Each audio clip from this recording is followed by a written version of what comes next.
It's 2 minutes after 7.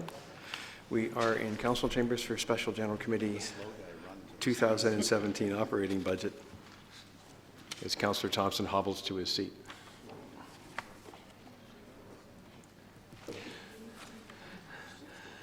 Councillors' declarations of pecuniary interest and general nature thereof, please. Seeing none, may I please have a motion to approve the agenda as has been revised? Councillor Maracas, Councillor Kim, comments or questions? All in favor? Opposed? Carried. We have 2 delegations this evening. First is Stephen Kimmer and Ron Weiss, with respect to Sport Aurora. Gentlemen, if you can come up to the podium, please. You have, if you could introduce, well, you're on the list. I don't know if you're coming or if it's just Mr. Kimmer, but you have 5 minutes. This is the right way? If you could introduce yourself. Perfect. Don't get started until I change my glasses, okay? 5 minutes. I got a lot of stuff to say. Mr. Mayor, councilors, town staff, friends of Sport Aurora, my name is Stephen Kimmerer, and I've been president of Sport Aurora for nearly 2 years. I recently presented back on October 25th. Sport Aurora is a professionally managed, volunteer-driven sports organization governed by an elected board of directors that represents the interests of 41 local sports clubs and organizations. Founded in 2005, it became incorporated as a not-for-profit entity in 2010 and has been self-sustaining through revenue-generating activities and successful awarded grants. In 2015, Sport Aurora was contracted through the town to help develop the sport plan. This contract is ongoing and will be reported on as it's completed. In the 11-year history of the organization, sport has grown significantly in Aurora. Through continual collaboration with our sport membership and the public, Sport Aurora is positioned to assist the town in the delivery of high-quality sports services, help develop Aurora as Canada's most active community, and make Aurora a sports destination for tourism. Sport Aurora has already brought significant value to the community by being awarded grants that have exceeded over $1 million in the past 6 years that have allowed us to launch programs such as the Aurora Sports Hall of Fame and recently launched Activate Aurora initiative. Further, many of you enjoyed the other events we have created over the last 6 years, like the thoroughly entertaining annual Sports Hall of Fame induction dinner that permanently recognizes the significant contributions by community members through sport. You've been enthralled by the dedication of nationally and provincially successful athletes, coaches, and parents at the annual Mayor's Breakfast of Champions, or witnessed and were touched by the stories related by those volunteers that were honored for their selfless work at the annual Magna Recognition event. You also appreciate the significant contribution made by our All Kids Can Play program that have distributed thousands of dollars of financial support to families in need so their children can participate in sports and recreation. These are a result of Sport Aurora following its mission. We come before Council this evening to propose that we be considered a valued partner in the municipality, and that responsible levels of funding are provided that will allow Sport Aurora not only to continue its work, but advance objectives of the Aurora Sport Plan in successive years. By 2021, Aurora will have a dynamic and robust sports system that will enable all town residents to engage in meaningful sport opportunities equal to their abilities and resulting in increased levels of participation in sport. Sport and recreation in Aurora will be safe, supportive, and open to all. Our goals, as defined by the sport plan, are to demonstrate effective shared leadership in sustaining a strong sports delivery system, increase sport participation in Aurora by focusing on the needs of the participant, promote the benefits of sport participation and recognize and celebrate sport excellence, and strengthen Aurora's ability to attract sports-related events to the town and reap the economic impact of sports tourism. In regards to the sport plan progress so far, a service agreement was instituted with the town staff. A sport plan committee was formed to research and address policy-related recommendations.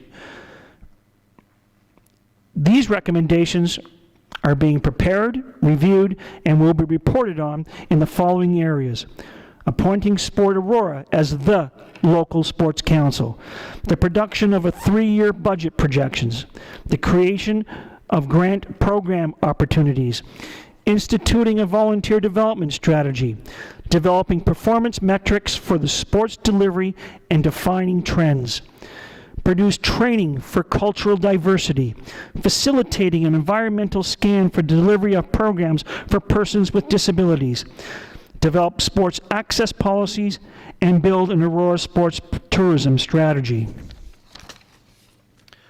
Moving forward, Sport Aurora hopes to participate with the town in partnership as a community sports council, manage and administer programs and services that are in the best interests of sports and physical activity in Aurora, promote and celebrate sports through partnerships with the municipality, the Chamber of Commerce, and agencies and other agencies and organizations.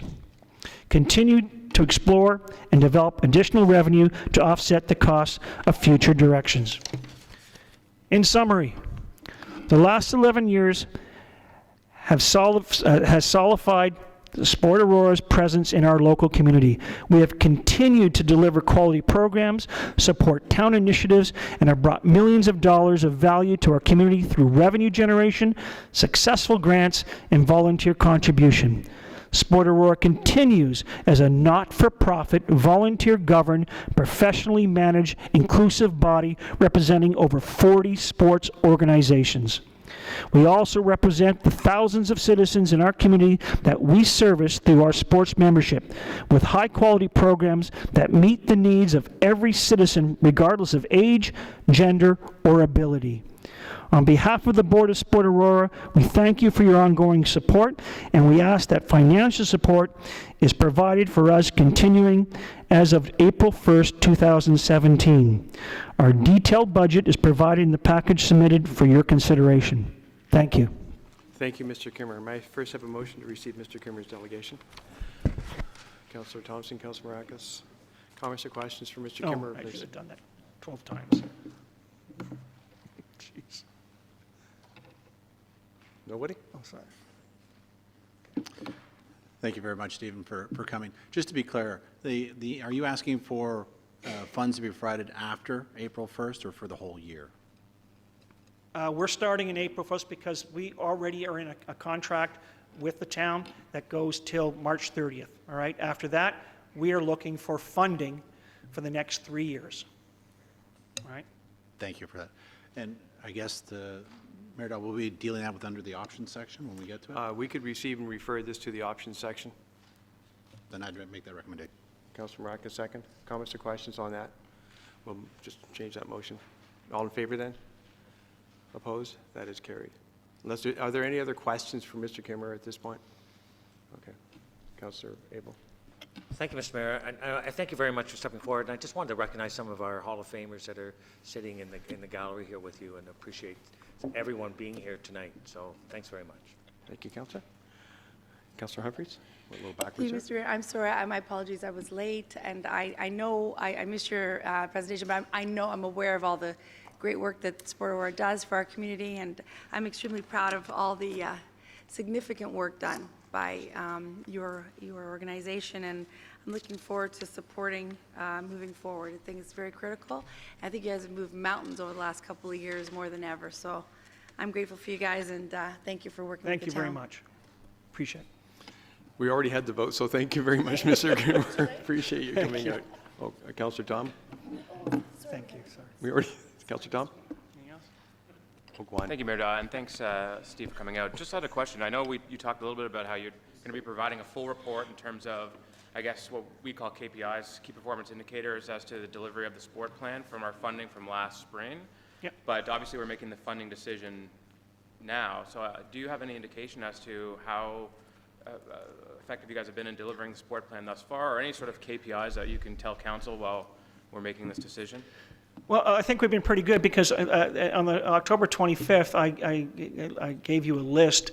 I think I ran through it as fast as I could of all the things that we've accomplished in 2016. Now, having said that, the sport plan has been ongoing, and we've had committee meetings about the specifics. And so our job, as far as that is concerned, is to come up with recommendations based on what was identified as needs. And so until we get through that in the next 2-3 months, we will be able to be better prepared to do a presentation in front of you as our recommendations for policy. It's not our job to create policy, it's your job. We're simply going to make recommendations for you. Thanks, and as I said, I mean, I know in March, the funding, I think, was tied to the implementation of the sport plan. I believe it was out of the sport plan budget, but this is a different request. This is more of a sustainability for Sport Aurora moving forward. This is exactly that, because we have to remember that we had 3 years of a grant that to create a lot of our programs. Now we need to sustain them, and we want to have a partnership with the town of Aurora. It's one thing to have walls where you can put sponsorship up there. It's difficult to get people to sponsor, for example, to pay for stamps and for printing and for wages and things like that. We have grown significantly, and we now need to find sustainable funding. We don't want to spend all of our efforts finding sponsorship and we've got work to do, right? We have people that we need to pay to make sure things happen, right? And you can see what we've done in the last 11 years, and of that, 10 of those were as a result of either grants and some sponsorship. We've been busy and we're growing significantly. Thank you, and I appreciate that, and certainly everyone here appreciates the work that you do for Aurora and the community. I just wanted to make it clear and clarify with you that the funding that we gave in the spring was specifically tied to the implementation of the sport plan. And it's exactly what it is. And this is a different ask altogether. This is exactly a different ask. Thank you. Mr. Kimmer, some of us have a copy of your presentation, others don't. So could I ask you to send it to us electronically? Absolutely. Would appreciate that way. All the council will have it, so that when it comes to discussion of the options, we'll have that. And then, Mr. Downey, if I could ask you, when we discuss this in the options, if you might prepare yourself to give us maybe a bit of an update on how you feel that Sport Aurora is coming along with respect to the KPIs and the implementation delivery of the services. I think that would be also a big benefit to us. Thank you. Thank you, Mr. Kimmer. All in favor? Thank you. Well, we did vote, actually. We'll vote again. Thank you. Well, we're voting twice to make sure it's good. Thank you. Thank you. Next up, we have, are you up now, Mr. Weiss? Yes, I am. Okay, we have Ron Weiss and Nancy Black from the Sport Hall of Fame. Mayor Daw and members of council, staff, guests, our honored members in the gallery here, as well as board members here. I want to thank you for allowing Nancy and I to come forward to address you and talk to you today. We're here much the same as our colleagues from Sport Aurora are here. We're here to look at our obligation for sustainability. We're ending our 5th year now, and we're the same type of organization. Our volunteers spend thousands of hours doing their work. Our initial funding was provided after a year of complete volunteer action, and so that funding finished in November of this year, the 1st of November. In that time, I think we've created ourselves as a fabric of the community here, part of the fabric. Our Board of Governors have been very good at managing our growth and created a pretty good asset, a sound asset for a number of reasons in town.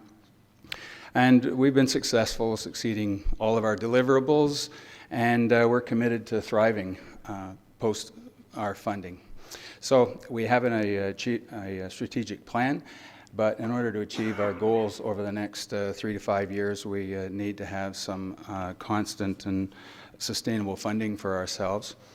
I want Nancy to get up here because she wants to talk to you a little about the finances, so I'm going to just blow through quickly some of these milestones, but many of you have been involved in these milestones.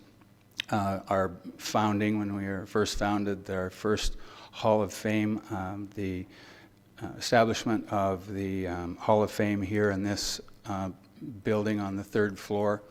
In 2014, we moved over to we were at the mansion. We had James Duthie, who participated in that. You may recall that in 2014, we started talking about the Year of Sport, which we knew was happening in 2015. And we had Bal Gossel, Minister of Sport at that time, come to town.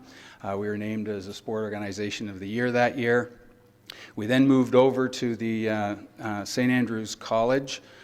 We partnered with the Aurora Museum and Archives to do a legacy exhibit. We started working with the education in town here with Sport History Alive, and I'm here to tell you that we are sold out for this year. We have 10 schools that we're taking that project into.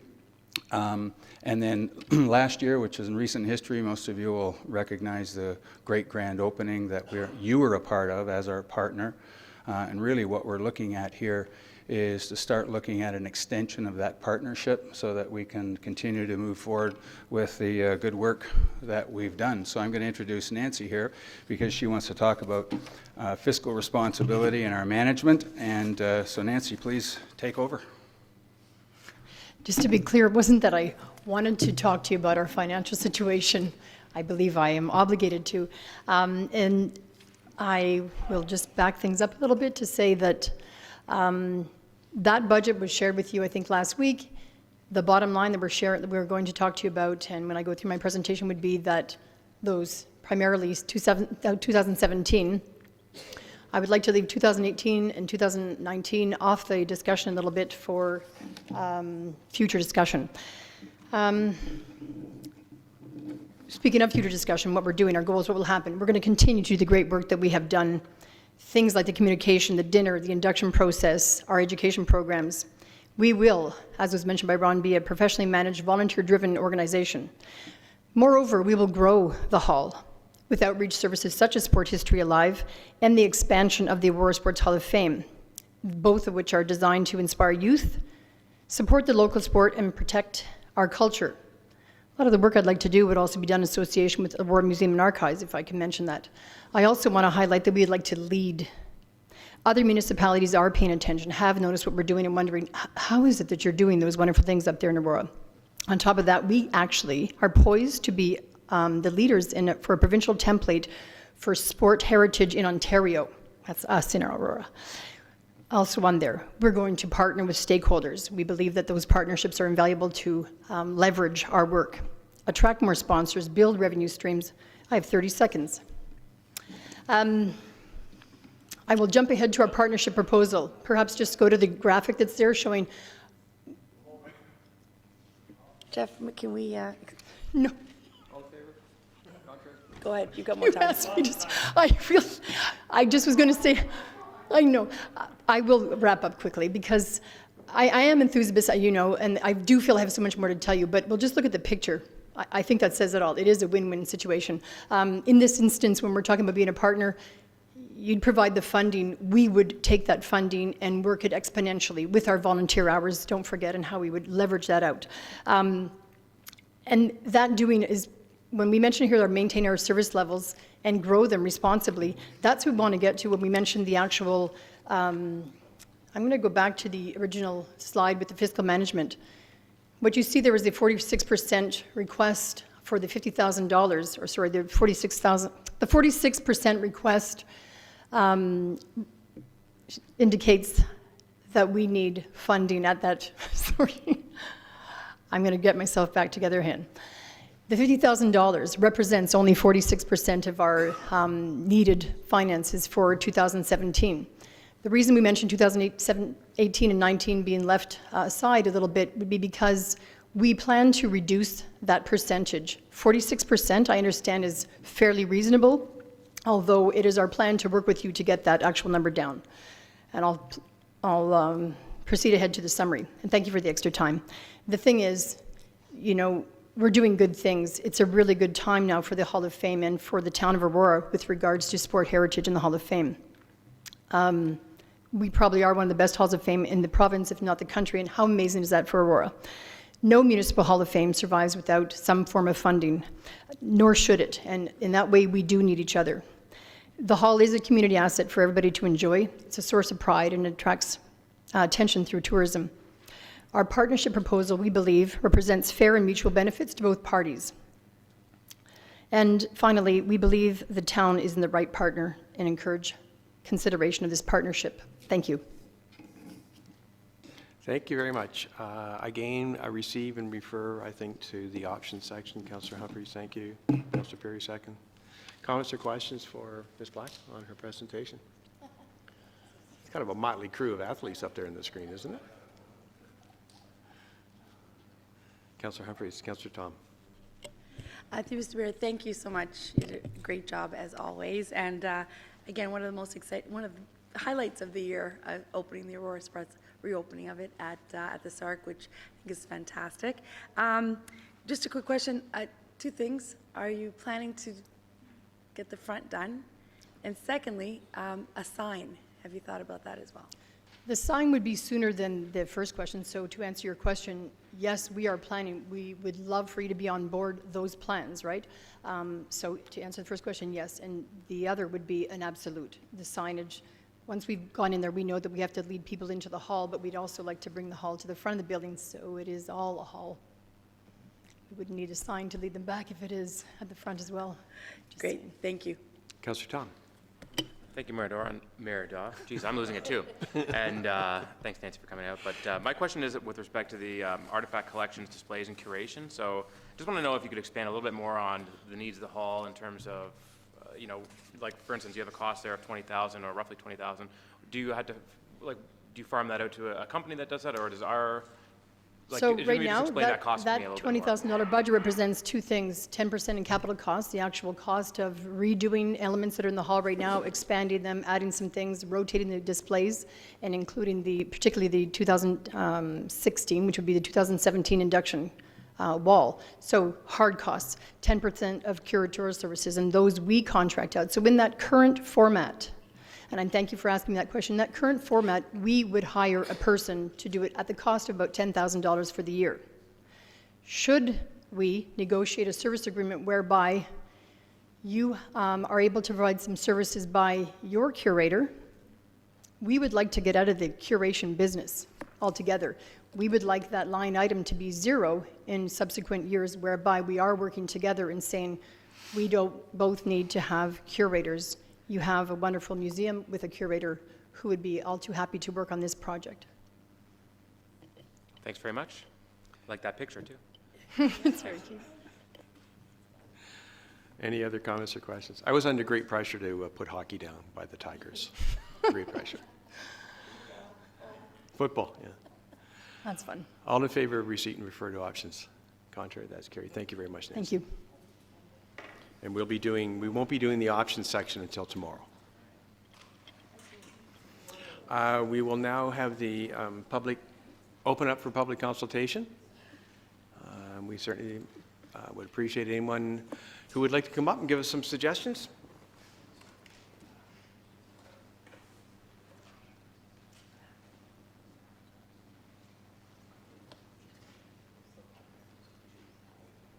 Seeing no one,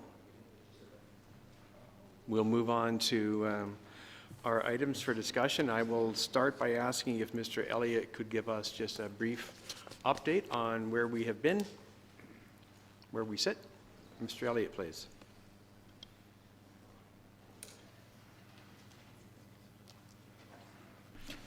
Thank you, Mr. Chair. I just wanted to give you a brief update. When we first tabled our budget, we started with a 1.9% tax rate increase plus 1% for infrastructure. Through the discussions that we've actually had two adjustments that you're aware of and one other that we're going to make from the staff level. We moved a facilities supervisor position to the options list, so we take that off.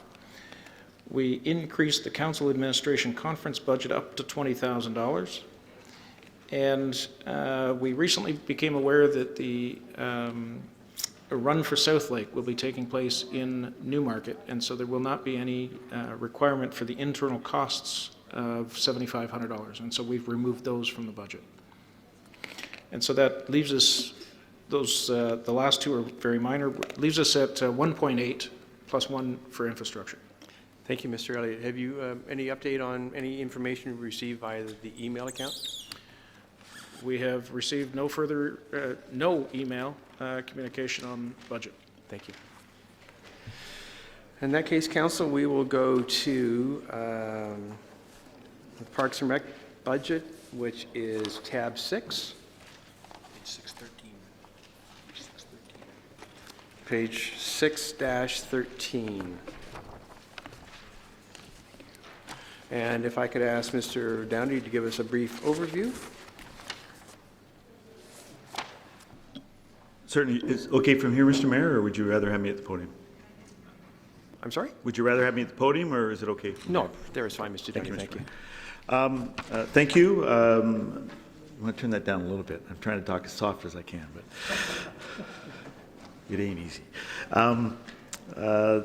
As you know, we made our presentation to Council a few weeks ago with regards to our business plan. I think I'll quickly run through some of the highlights with regards to Section 6, which is our business plan. I don't want to repeat myself. Much of the information that I provided to you before during my previous presentation. If there are any additional questions, of course, feel free to ask. The business plan is broken into a number of different elements. I take you to page 6-14. It identifies what we are going, or the initiatives that we are going to try to accomplish in 2017. Those include a number of things, including a public art policy. We want to bring that forward to Council in Q2. We have a draft complete, but we'd like to get that in front of Council for Council approval in 2017. We are going to continue to implement the recommendations coming out of the Cultural Master Plan, as well as the Parks and Recreation Master Plan, and we are continuing to hopefully move forward with implementation of the 3-year plan for the museum and archives. We are working with our advisory committee, and they have identified the desire to look at our pricing policy in 2017, so that'll be coming in fairly soon. And we are taking direction from Council with regards to the review of facility advertising and sponsorship. That probably is not going to be done in Q2 based on some discussions we had with regards to some consulting services, but we are going to look at attempting to certainly address some of those issues in 2017. The wildlife park is certainly high on our agenda, and that will be carrying out through all the way through the year from Q1 to Q4. We're hoping to get to a point where we are able to come forward with approval of a construction budget for phase 1 of the project. I believe it's a five-phase project at this point, and we'd like to at least commence construction in 2018. We are moving forward with detailed design of Mavernack Park, and we are anticipating beginning construction of Mavernack Park in early 2017 with completion in the fall. And we continue to have discussions regarding parkland needs throughout the community. We have also given our list of KPIs and identified targets. Many of our targets have been met. We continue to have a number of participant hours with regards to our special events, and that continues to increase. The special events within the community are very well received and can't be done without the assistance of volunteers.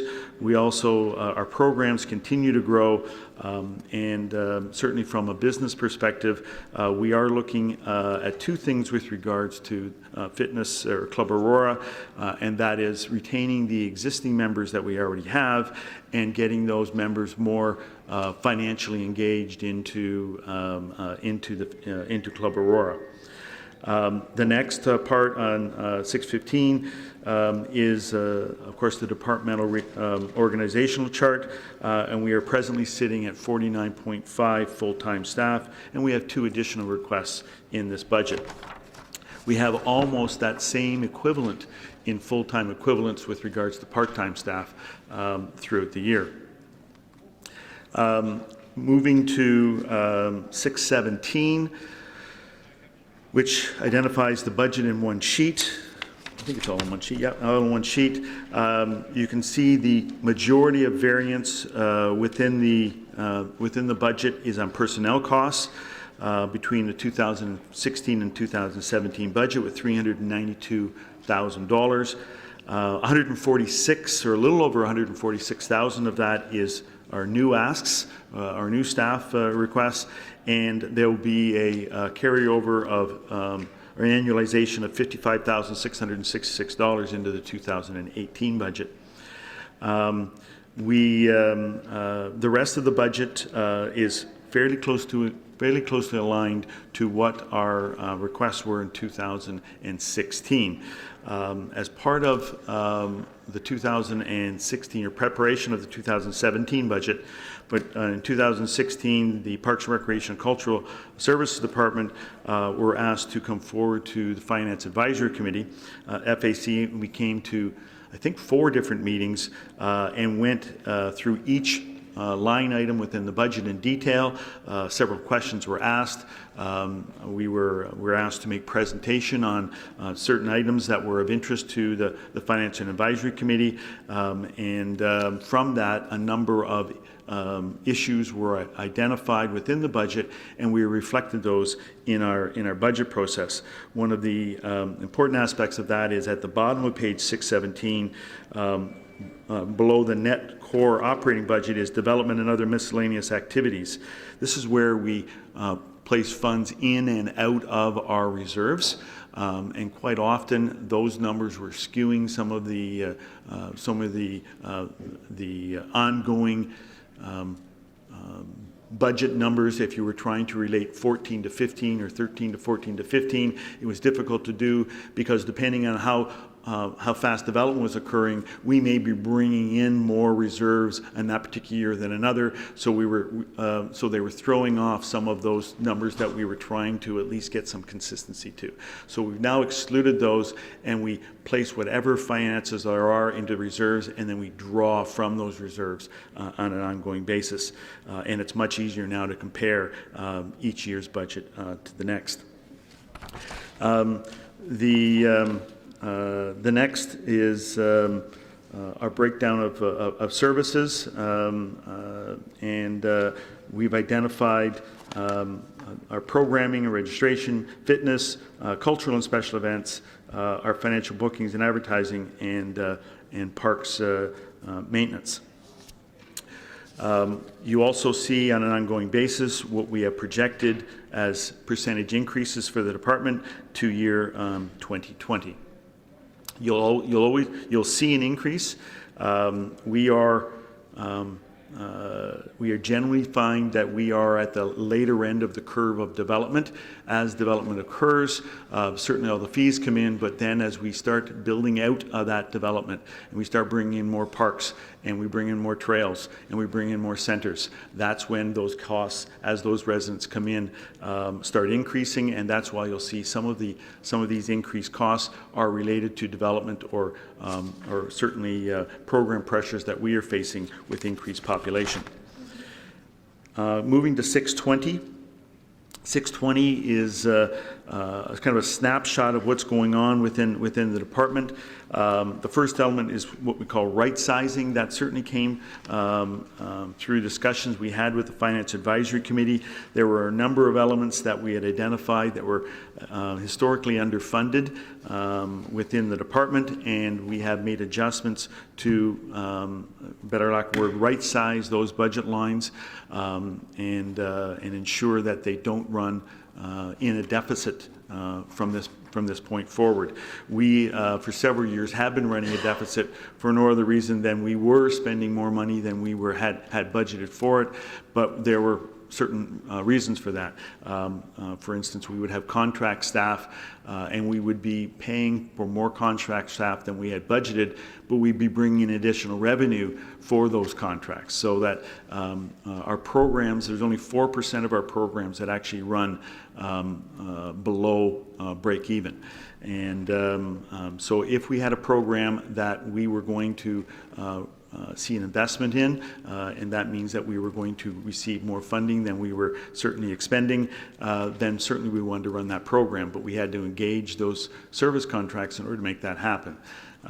So now we have a little better picture of exactly what those numbers are. We've increased our contract numbers because our revenue numbers were always there. There was no need to right-size those, so those would automatically increase.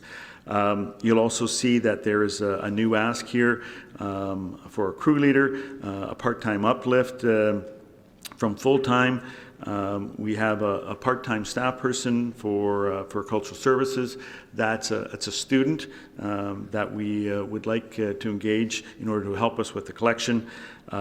Additional part-time customer service staff within our facilities. As I said, one of the things that is occurring as we're getting growth population is we're certainly getting more programs. We're getting more people coming through our facilities. Customer service is, of course, extremely important to us. We are an operating business. If we don't treat our customers correctly, if we don't treat our customers with the expectation of the service that they expect to receive, they'll go elsewhere for their recreational needs, and we want to make sure that we maintain our client base. We also are looking at sports field maintenance, increasing that by a modest amount. If you recall, in the spring of this year, there was quite a bit of discussion with regards to the maintenance of our fields, how quickly the grass was growing, some of the conditions of those fields, whether they were in a playable condition or not. We'd like a little bit more attention paid to those particular fields, and so we are asking for some more sports field maintenance. The rest of that is related to COLA, the increase that was asked for by the Cultural Centre and the Historical Society. We have rental savings. Through discussions with the IES department, we reduced our costs of water by $132,000. So that was a savings that would normally go to the IES department in order to pay for water. So that was a significant savings. And we also had contract savings within the budget that were a result of reduced costs for some of our contracts that related to parks maintenance as well as with our registration program. So with that, Mr. Mayor, I am open for questions. Thank you very much, Mr. Downey. Council, if I first may have that motion put on the floor so we can discuss the budget. Thank you, Councillor Humphrey and Peary. Comments or questions for Mr. Downey? Councillor Maracas, Councillor Peary. Thank you, Mr. Chair.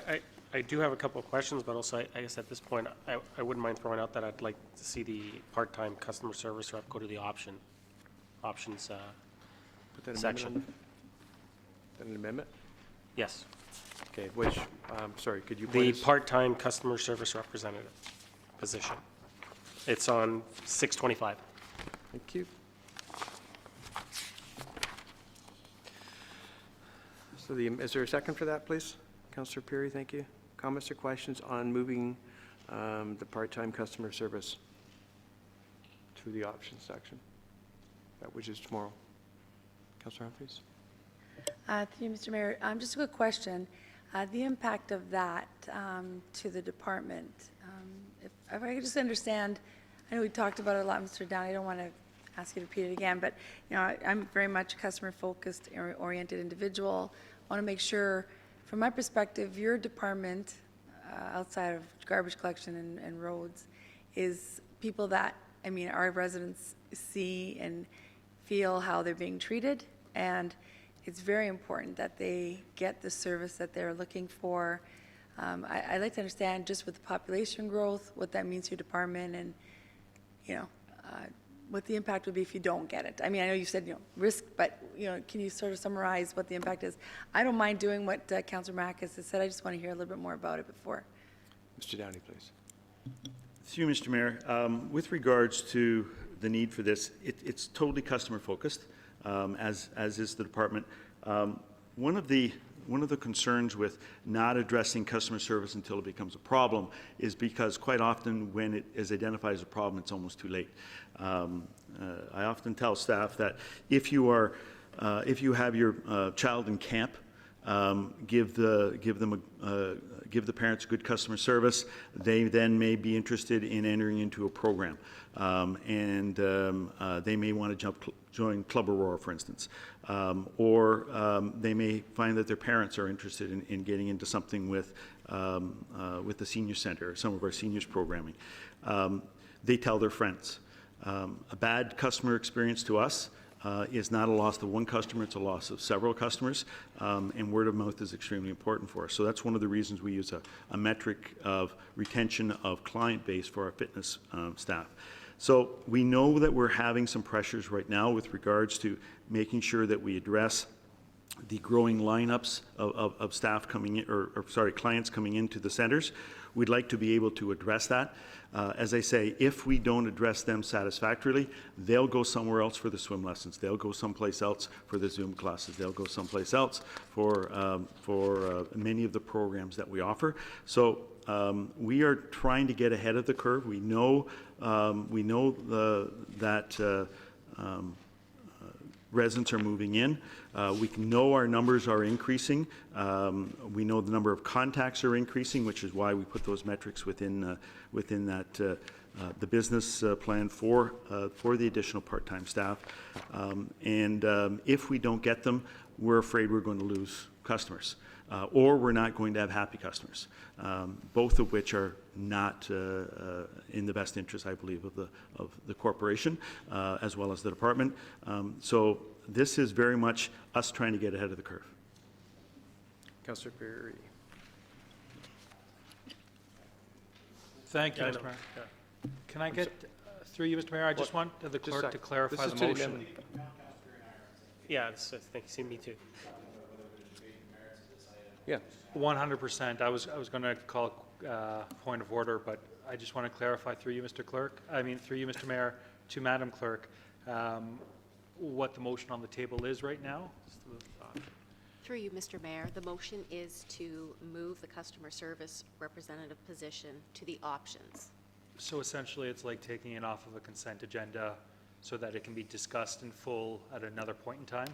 When the option section's discussed. So I think Councillor Humphreys had a great question, but I think it's a great question for the wrong moment in time. I think I'd like to see us just move forward and putting these items aside so that we can discuss them in full at the appropriate time.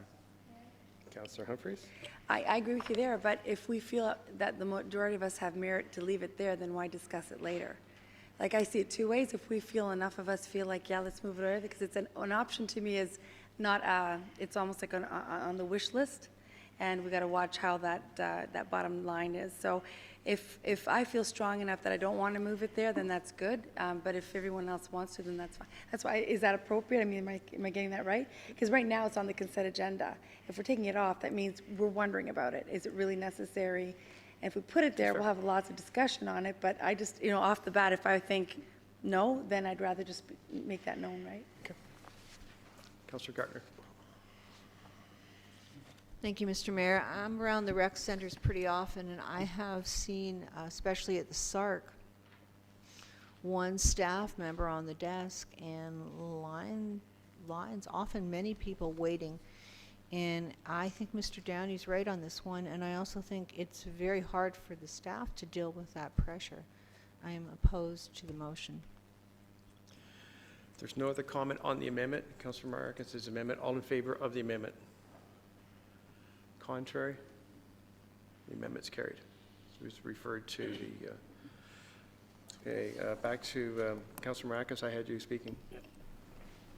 Thank you, Mr. Chair. I just had a couple quick questions for Mr. Downey, through you to Mr. Downey. Mr. Downey, I guess there's probably a simple explanation, but grass cutting on page 617. Budget's gone down almost 43%, so I'm just wondering, do we have less grass to cut? Is there that much development happening in town that we're losing grass? Mr. Downey?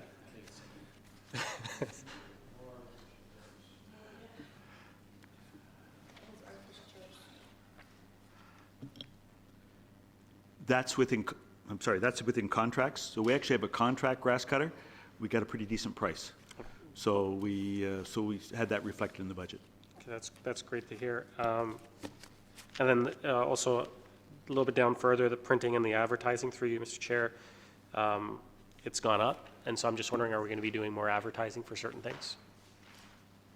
To Mr. Mayor, that has to do with our sponsorship program. So we are certainly being more aggressive this year, and we tend to be more, we want to be more aggressive next year with some new sponsorship opportunities. So with that, there are some additional printing and advertising. Those are offset by increased revenues within sponsorship. Okay, thank you. Councillor Humphreys, Perry, Abel, Tom.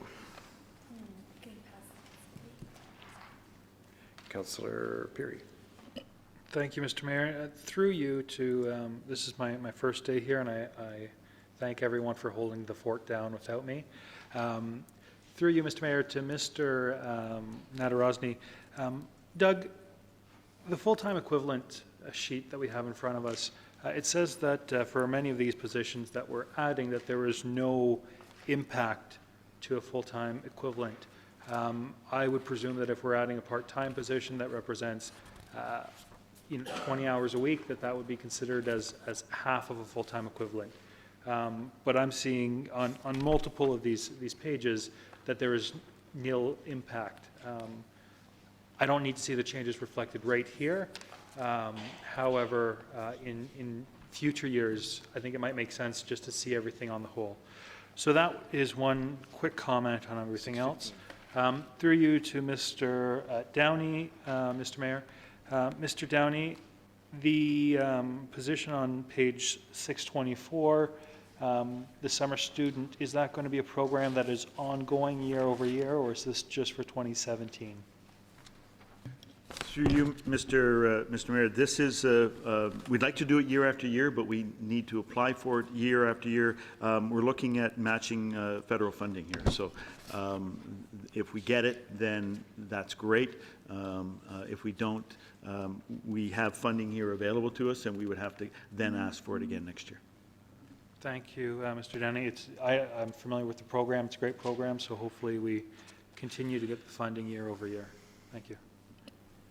Thank you, Councillor Perry. Councillor Abel, Councillor Tom. Thank you very much, Mr. Mayor. And so I'm looking at the motion before us, and if we approve it, then all the asks that Mr. Downey has asked for, and I think there's some 6 or 7 positions starting on 622, we would be approving that at this stage and ratifying it at council. Is that correct? So if there's any questions I have, I could bring them up right now. Yes, sir. Okay. There is the, I'm looking at page 623 for the ask of, I guess it's for another full-time position for a conversion from part-time to full-time, conversion to uplift special events. It goes on and talks about the special events. It says the trend is increased workloads for the existing special event staff at 2.5 full-time employees. So that's what we currently have right now. Mr. Downey? To you, Mr. Mayor, that's correct, 2.5. And can I use names? Because I always see 3 people at these events. Is one of them part-time? There's Correct. Shelley, Nicole, and Lindsay. And Lindsay is part-time. Lindsay's part-time, got it. And then when I look at the table on,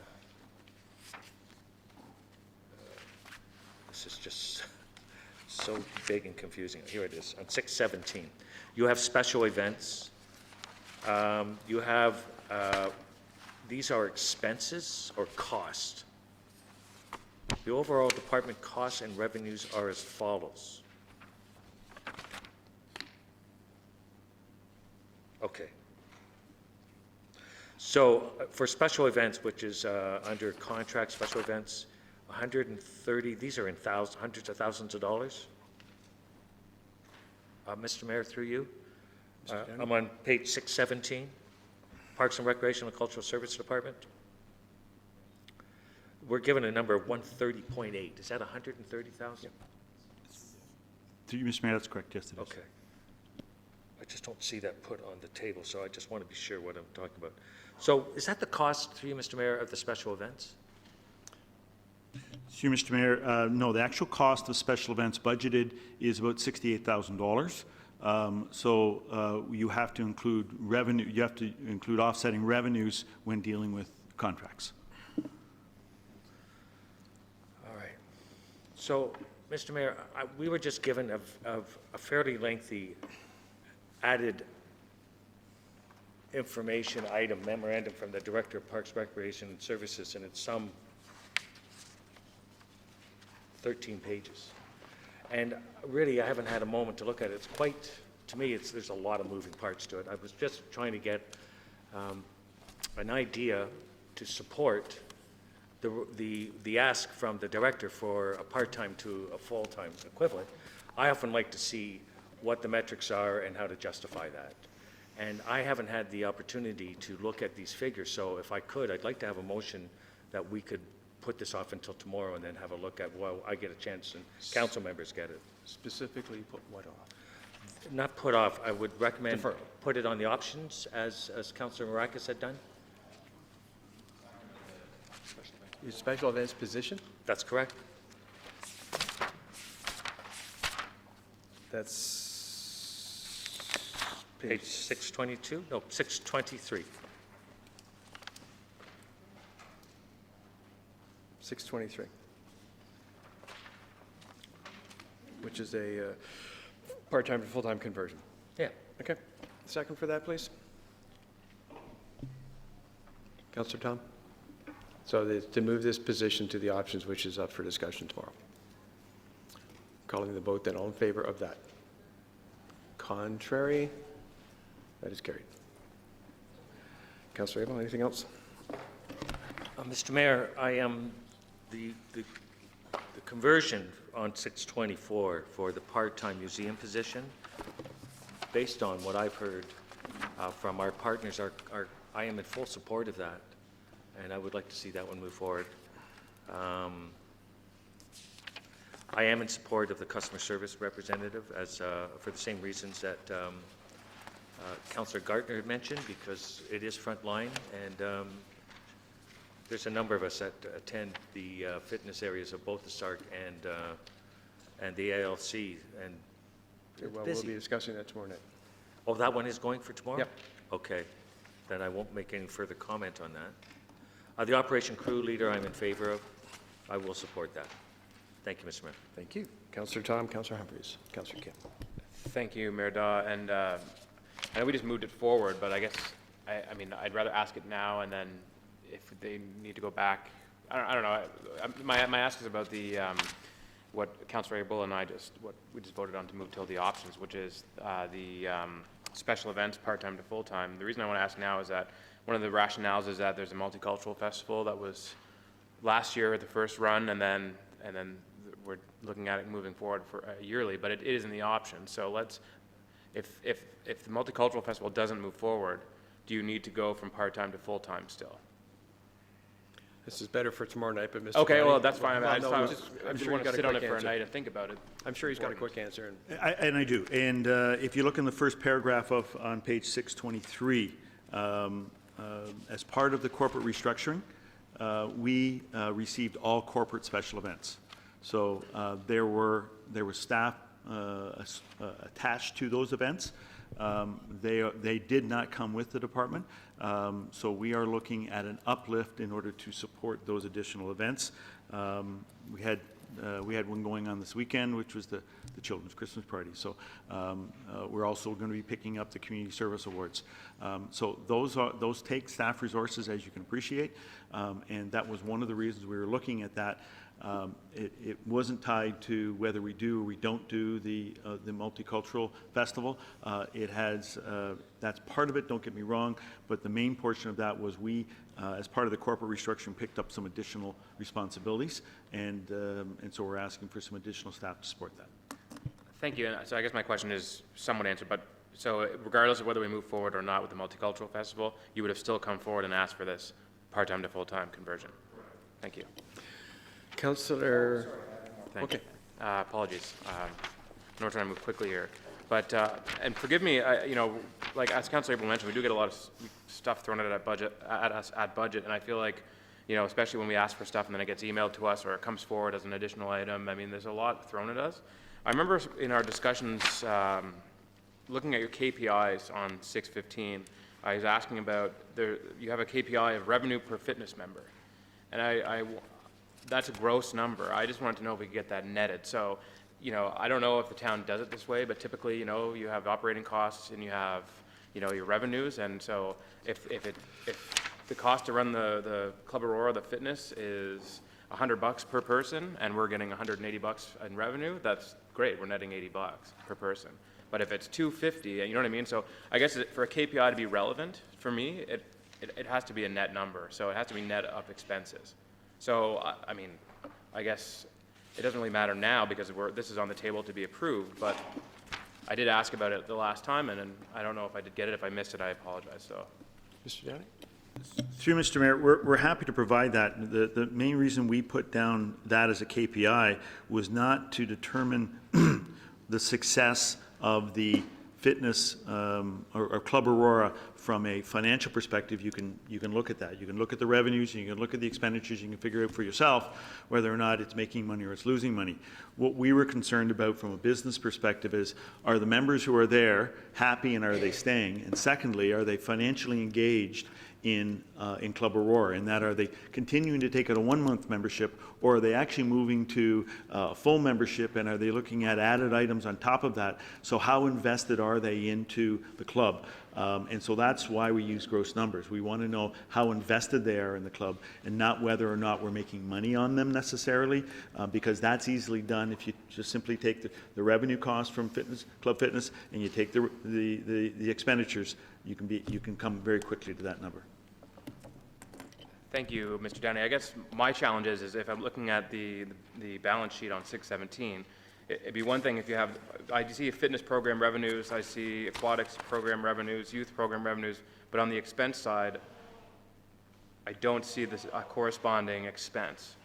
So I understand that facilities is Ilmar, and I understand that personnel to run Club Aurora is one thing, but you said it's easily found. I guess I'd like to know where I can figure out what our expenses are for Club Aurora or a fitness or whatever, our programs versus the revenue we take in. I just think that that's something we should be looking at. So whether or not it's tonight, but we are approving it tonight, and maybe this is just something moving forward as a suggestion for financial reporting, but I understand it's difficult because the facilities is a different department and we have personnel costs, but. Mr. Downey? Through you, Mr. Mayor, when you take all the revenues from Club Aurora and you take all the expenditures, the budget for Club Aurora is $78,000. Well, the budget this year was $63,667. So we're actually losing money. That's good because that's a number you can say, are we losing 200 grand or are we losing $10,000? I just think it's a relevant number when we're running a service. So anyways, I mean, like I said, it's maybe something as a comment moving forward when we do this type of financial reporting, we can look at giving that information out. I think it's relevant. So I appreciate your answer, Mr. Downey, and thanks. And to your point, Councillor Tom, maybe that's something that Councillor Thompson, we could bring forward to the FAC, Finance Advisory Committee, as we sort of get a little more granular in terms of what we do. Yeah, the Club Aurora in terms of the... Just on that point, I know that we recently had a conversation at the Parks and Rec. I know Al's looking at bringing forward a revised business plan for Club Aurora, which would have some of the information you're looking for. So it was last done in 2012, I think it was. So it is due to get revised, come through the Parks and Rec and Sport Committee, I think it's called now, to council. Thank you. I can use another example, I suppose, because I don't know if this is part, but I imagine our sponsorship revenues in all of the revenue expenses have that. So there isn't a revenue for sponsorship. So I imagine our sponsorship is what we make, what else comes out of that. But then again, on the expense side, we have costs for print advertising. So again, you're not able to compare what we spend in advertising costs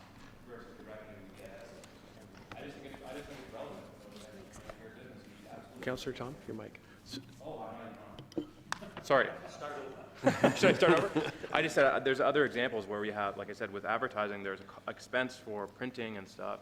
And if it does, I'm sure it does zero out, or we net money, because obviously that's covered, but we don't see this corresponding revenue tied to that. I just think, you know, it's relevant information, especially when, you know, we're talking about a big department such as this. So, again, those are my comments. Maybe it's moving forward to next year, but I think that type of information is important. If I might, Mr. Mayor? With regards to some of those inquiries were discussed at FAC, and all this detail was presented at Finance Advisory Committee. So that's when we went into the deep dive of exactly what do we spend on sponsorship and how much money do we receive back, and what does it cost to run Club Aurora, what's it cost to run aquatics, where are our costs in parks and maintenance. All of those areas were identified in detail. That's why when we present this, we didn't go into that level of detail, because there was a review opportunity at Finance Advisory Committee. I don't mean to be persnickety on this, but we don't all sit on the Finance Advisory Committee, and so all I'm saying is, moving forward, if there's something that there's a revenue and an expense for it, perhaps it's nice to see how they net out. So I don't know. I don't mean to take too much time on this. That's more of a request moving forward. The CAO has feverishly been making those too as we go along. Councillor Humphrey Kim Gartner for the first time. Okay, thank you. Through Mr. Mayor, it was me first? Humphreys Kim Gartner. Okay, thank you. Okay, just a couple of quick questions, and I'm going to make sure I don't try not to speak of what we're going to speak tomorrow night. Really quickly, the part-time to full-time position that we're going to talk about tomorrow night, the uplift, 30K, is that, Mr. Mayor, is that just the gap? It's just a 30K increase? I just want to make sure Mr. that's Downey? what we're talking Sorry, I apologize. Is this for special events? about. Yes. Okay, so the impact in 2017 is $30,100. The impact in 2018 is $21,500. Okay, so thank you, Mr. Mayor. Very important, because we need her for Bike Aurora, or one of your special for Bike Aurora Day, and there's going to be a bunch of new things for sure. So that's good. Glad to hear that. There's a request for, and I think it got moved, or maybe it didn't. Cultural Services part-time request. Did that get referred? Mr. Downey? No, that did It not. didn't. Okay, we support that one. No. That's a summer student. It's only 10K. I'm sorry? Yeah, it's for $10,000. So how much is that going to help our poor museum? Well, every bit helps, so I'm I not guess, going to turn but- down any help. But this is for a summer student. We're having some challenges with regards to the collection and just, I'm not- sorry, backlog Mr. of Downey. donations and stuff, so. I'm not, I'm absolutely in support of it. I'm just wondering, is that it for our museum? No. I know. Most of the asks you'll see in on the tab options. 5 in So on the here- options page. So here's my thing. Can we take something out of the options and put it on the consent menu, consent agenda tonight?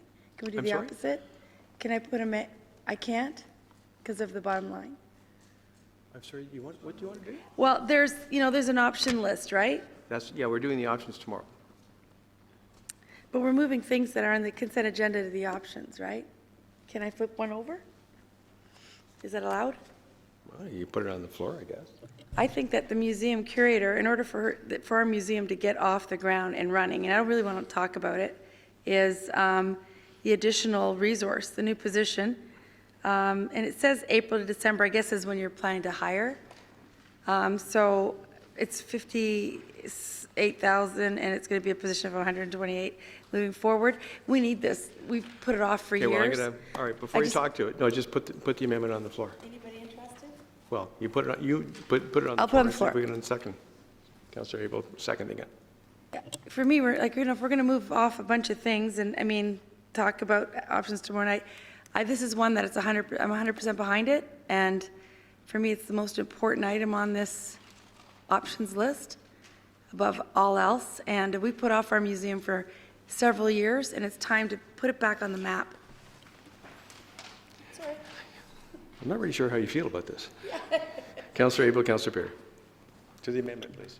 To the amendment, Mr. Mayor, I'm in full support of moving that option forward.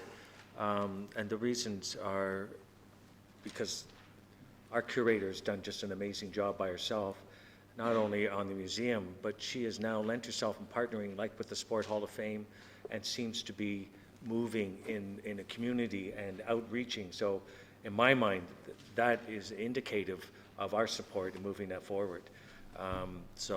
Also, I'd appreciate that they came out tonight, and to make them come out again tomorrow just doesn't seem fair. So I think that is very appropriate that Councillor Humphrey brought that forward. I would have said the same tomorrow, but I would all in favor of moving this amendment forward, and it would have my support. Thank you. Councillor Perry. Councillor Tom. Thank you, Mr. Mayor. I'm not going to talk about the merits of the position because we're not here to discuss the merits of the position. This is a motion to move from one to the other. And to be blunt, we have a process that we've set out in front of us. I think it's important that we stick to the process. I think we need to have a full discussion on the matter, and I don't think tonight is the night to have that full discussion on the matter because I think we all have different comments, and I think it's important that we stick to a process so that we can move along in the most efficient way possible. So that's why I'll be voting against this. It has nothing to do with the merits of the position. Thank you, Councillor Perry. Councillor Tom, to the amendment. Thank you. And I actually, I mean, I agree with what Councillor Abel said, and I agree with what Sandra said. I support the position myself. I was looking forward to discussing it more fulsomely, as Councillor Perry mentioned, at the options section of budget, mostly because we just had a presentation tonight that talked about, and one of my questions was geared at that, and I give me a little leeway here, but Nancy talked about how there's a curatorial piece to her ask, and how she would like the town to partner moving forward. So I think if we're going to be increasing the funding to the museum, it might be worth looking at that as an option as well, as opposed to just paying them funding for them to go out and hire a curator. Why not we give some sort of budget consideration to that option? So I thought we could maybe talk about it all tomorrow as well. But so I would much rather see this come forward tomorrow. Like I said, I'm in support of the position as well. But I think tomorrow we'd have a better discussion and more opportunity for council to lend their thoughts to it. So I'll be voting against it. Councillor Thompson. Thank you. I think Councillor Humphreys discovered the flaw in the process. For sure, when we started out, we said as a courtesy, if somebody had an issue they wanted to talk about it more in depth, we would give them an option of moving it over to it. We didn't really think of the reverse. You know, I think it, you know, unfortunately, had we thought of the reverse, maybe we would have dealt with the two delegates this evening and had the conversation this evening. And so we've said to them, it's tomorrow night. I think anything that's been on the option page, we've said it's tomorrow night. And so while I welcome the discussion for myself, I would rather stick to the process. It'll be tomorrow night. Councillor Gartner. Thank you, Mr. Mayor. The problem I'm having is we haven't asked for a part-time position tonight that I believe is going to be approved, and then tomorrow night we're talking about a full-time person. I mean, it doesn't, maybe they both need to be discussed together, because maybe we need a full-time person and not a part-time person, or not 1.5 people. So I don't know the process, but I would like it all moved to tomorrow night, the museum piece. I'm making an amendment then. Okay, I know. Councillor Humphreys. An amendment. Just, through Ms. Mayor, and my apologies, I love the process. I think it's a great process, no kidding. I really do, and I love the fact that we'll be able to prioritize on our own and then be able to, you know, see where things go. I'm looking forward to that.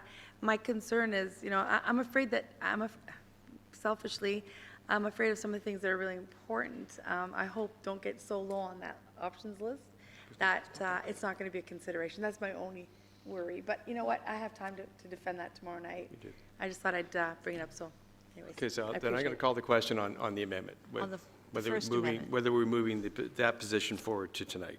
All in favor? Contrary?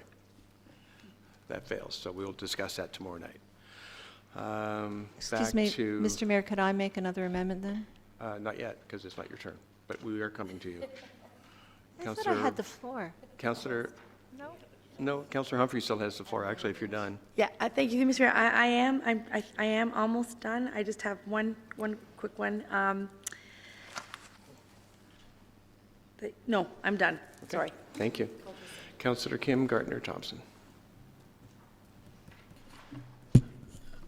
Thank you, Mr. Mayor. I think in general regarding customer service and any kind of customer service related position at the town, like as an example, just so that everyone understands where I'm coming from, you know, the SARC, the AFLAC is not getting any bigger, or the ACC, and we talk about we want to ensure that we... Point of order.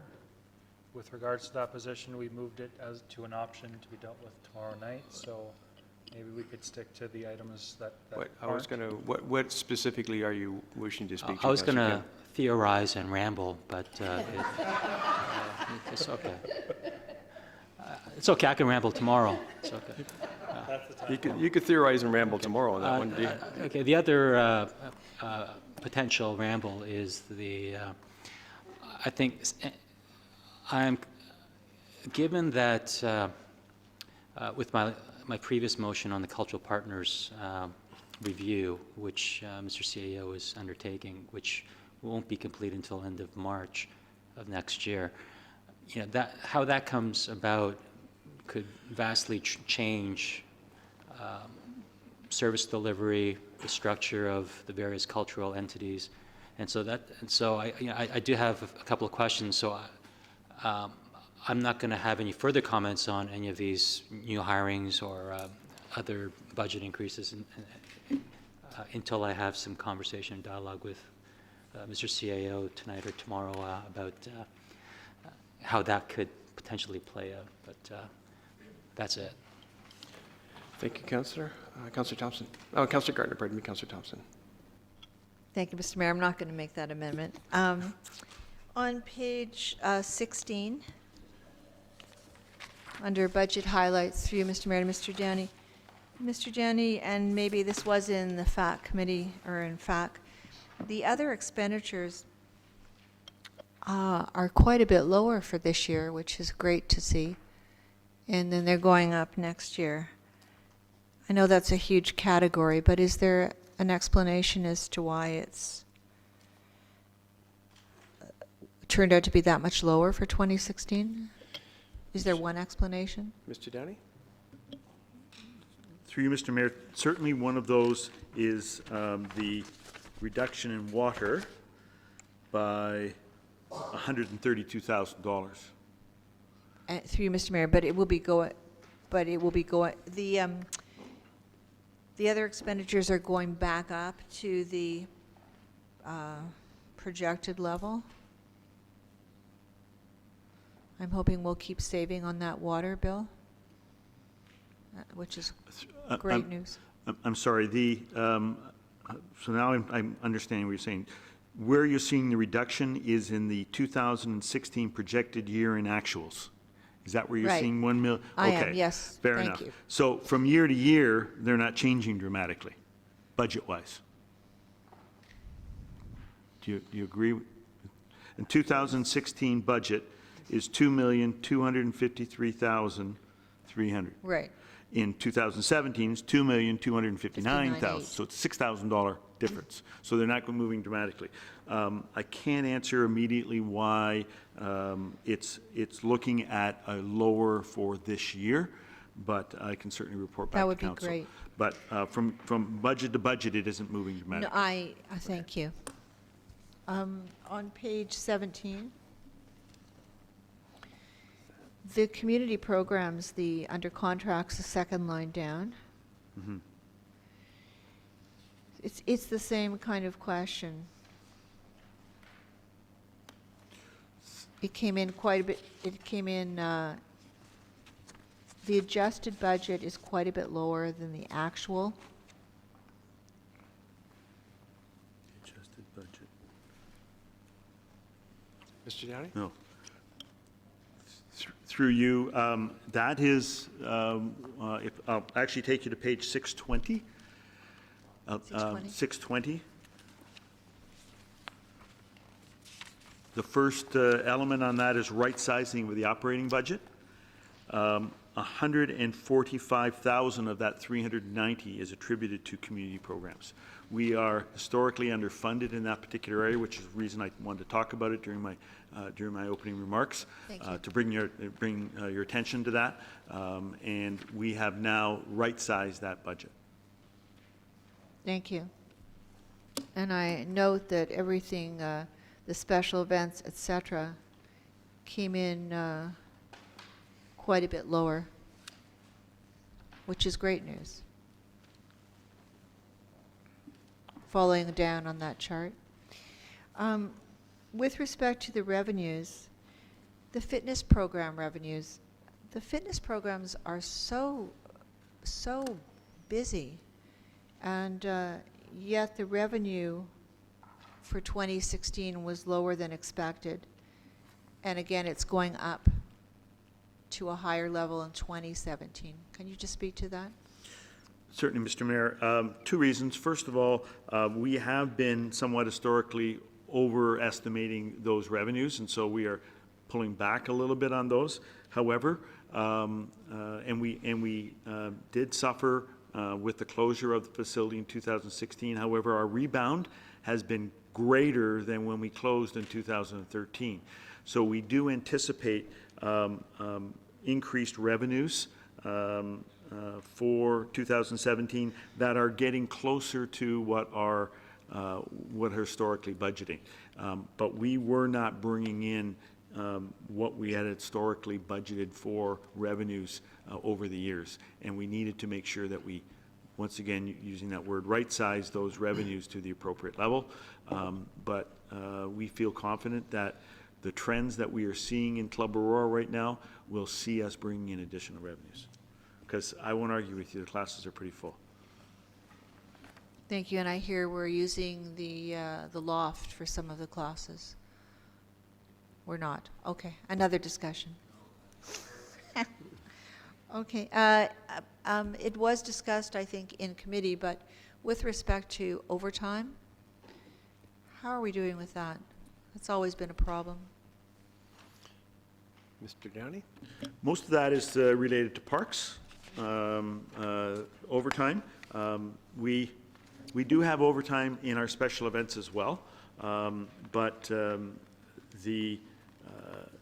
we can normally offset those with time off for those staff as opposed to money. But if we are looking at snow removal, for instance, when we plow the parking lots, those are union staff. We need to pay them overtime rates. So I'm just looking at my parks operations. So just forgive me once. Bear with me one second. I'm more interested in the spring, summer, fall programs.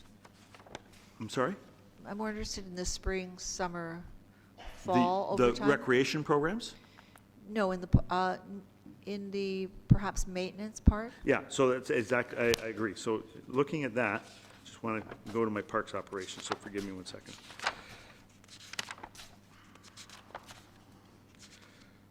So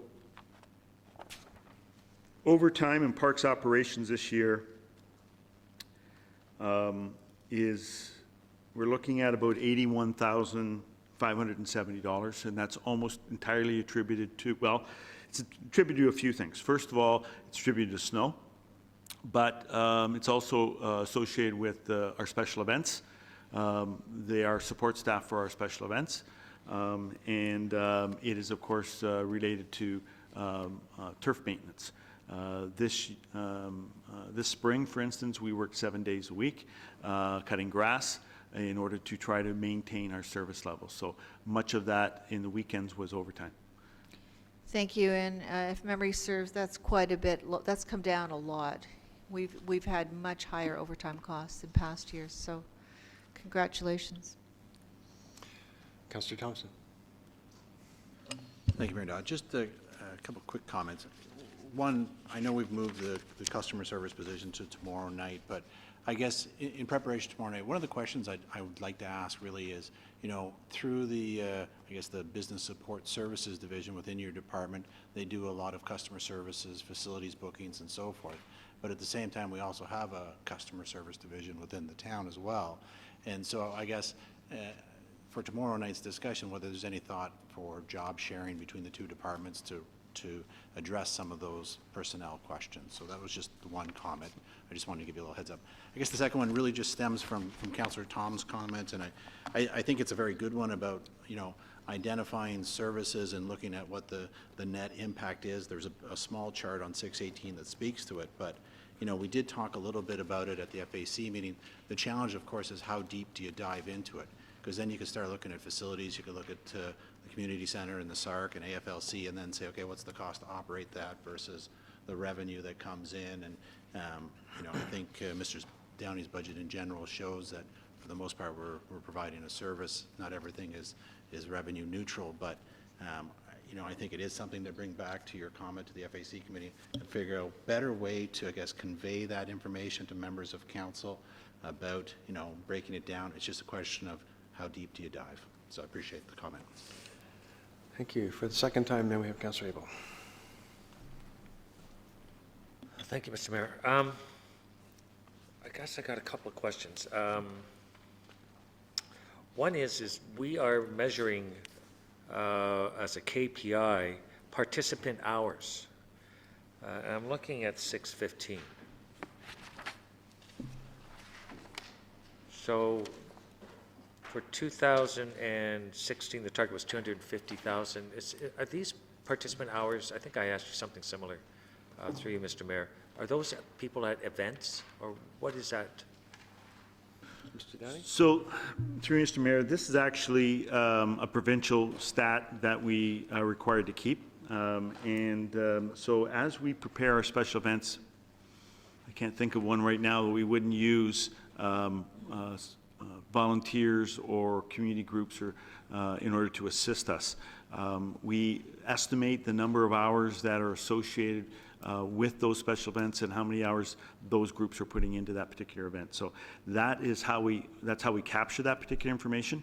But it's a provincial requirement that we keep those numbers.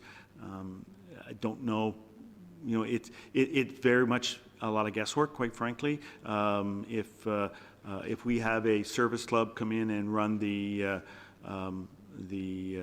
beer garden, for instance, at Ribfest, we have to estimate how many volunteers they have, how many hours each volunteers put in. It is not an exact count, so it's our best estimate based on information that we can gather. So that is volunteers participating in events, not the actual people in attendance? So it has to do with not only the people who are participating at the event, but also the people who are participating to create the event. So it's like I say, it's a provincial number that we are asked to put together, and it comes through the Treasury Department. So, for example, at Ribfest, we had, say, 20,000 people attend, Right. and they come for an average of 4 hours. That's 80,000. Correct. Plus the Rotary that volunteered their time, 10 volunteers, each doing 8 hours, that's another 80 hours. So that is all part of that. Correct. All right. And is that our only KPI measurement for our special events? The only KPI that we're using right now is the one from the province. That way we can compare ourselves to other municipalities, or the province can. We don't keep any other KPIs with regards to special events. So I'm looking We at... do have, we do have the number of participants, however, we have provided that information to you as part of the information for this year's budget. Participants? Yes. It's in tab 14, I believe.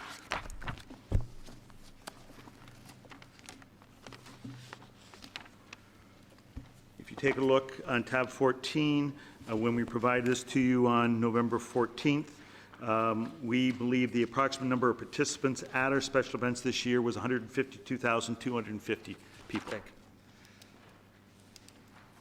So I'm looking, if it's 250,000 people that was participant hours,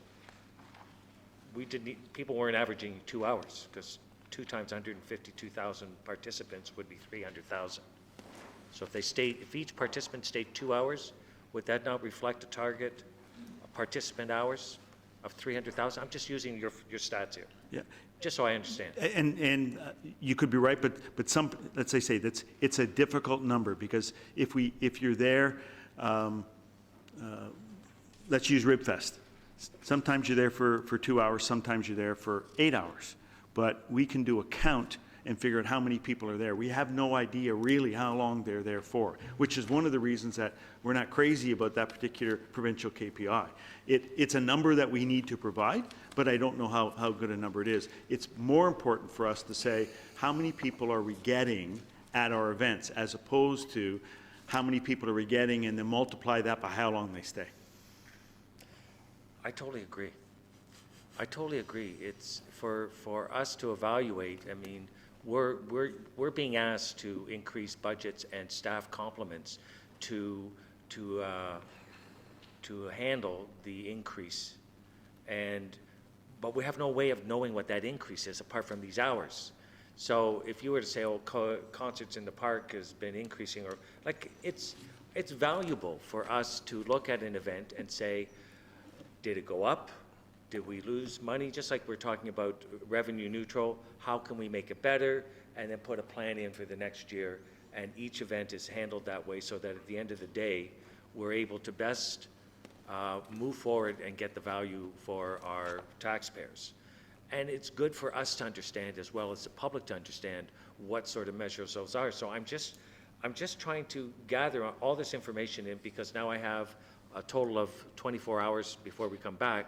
I've got 13 pages of stats that you gave us today that I would like to have a look at and move it back. So I'll be spending some time with staff, the CAO, to try and get a handle on what exactly we have with us, because it's a huge amount of money and investment. We have staff, we have money for special events, just like anything we do with cultural events, whether it's cultural center or our museum or anything. We ask them to budget and come forward with what it is they're doing and what we're getting for that money, so we have an idea.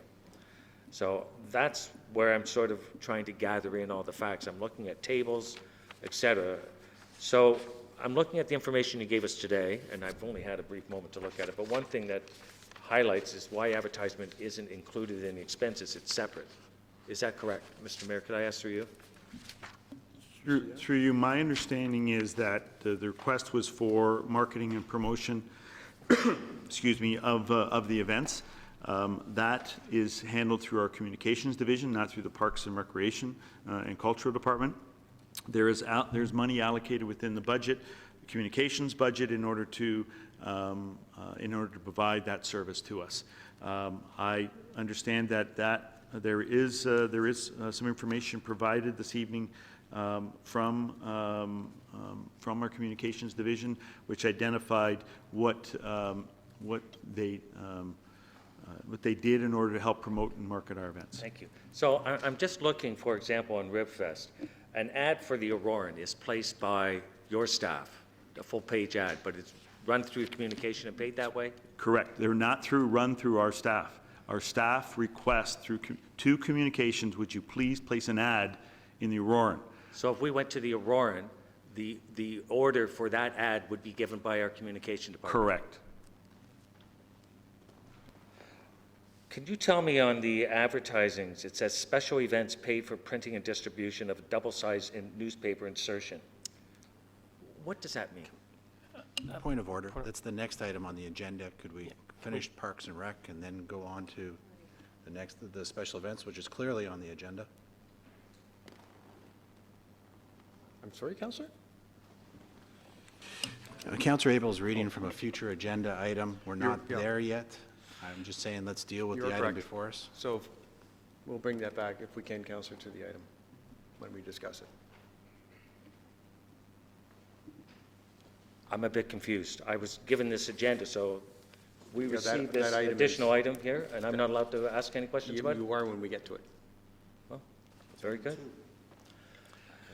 Councillor Tom. Thanks. I just wanted to clarify. So the only item that we haven't moved to tomorrow night with respect to the full-time positions at the back of this. Mr. Mayor, I had other questions. I just want to ask really quickly, and then you can ask away. It's just the crew leader. Everything else has been moved to the options. Just so we know when we vote on the item, what's been moved to options. No, the part-time customer service staff. I thought that was moved to, Moved to options. yeah. Moved more. But we also, Did I we also misunderstand? moved the heritage? No, that didn't happen? Okay. I'm sorry, I'm just trying to figure out what, we're going to be voting on this, so if we could be clear here, it's what's been moved to tomorrow?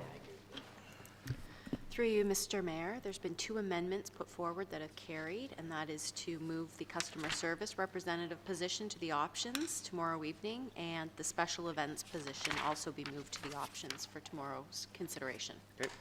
Okay. Thank you. You're welcome. Councillor Abel? Thank you very much, Mr. Mayor.